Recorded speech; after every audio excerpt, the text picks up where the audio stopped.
Guys, তুলিকার কিচেনে সবাইকে welcome. আজকের বানালাম ইলিশ মাছের মাথা দিয়ে কুমড়ো পুঁই শাকের তরকারি, যেটা খেতে অতি সুস্বাদু হয় আর খুব লোভনীয় হয়। তাহলে চলে এসো, আমি কিভাবে রেসিপিটা বানাই তোমাদেরকে শিখিয়ে দিই। চলে এসো। প্রথমেই তেল গরম করে নিয়ে নুন হলুদ মেখে রাখা ইলিশ মাছের মাথা কাঁটাগুলো ভালো করে ভেজে একটা পাত্রের মধ্যে উঠিয়ে নেব। একই তেলের মধ্যে 5 ফোড়ন, শুকনো লঙ্কা, চেরা কাঁচা লঙ্কা ফোড়ন দিয়ে আগে থেকে কোচানো পেঁয়াজ দিয়ে একটু লাল লাল করে ভেজে আদা রসুনের পেস্ট দিয়ে একটু নাড়াচাড়া করে নেব। এবারে দেব নুন, হলুদ আর লঙ্কার গুঁড়ো। এবারে ভালো করে কষিয়ে নেব। যখন সাইড থেকে অল্প তেল ছাড়তে শুরু হবে তখন আগে থেকে কেটে রাখা কুমড়ো, পুঁই শাক আর আলু দিয়ে দেব।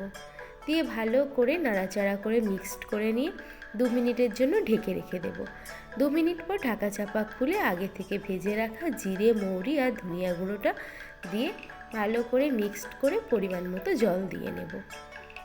জলটা দিয়ে একটু ফুটে উঠলে ঢাকা চাপা দিয়ে 10 মিনিটের জন্য সেদ্ধ করতে দিয়ে দেব।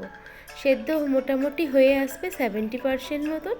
এই অবস্থায় আগে থেকে ভেজে রাখা ইলিশ মাছের মাথা কাটাগুলো দিয়ে নাড়াচাড়া করে নেব।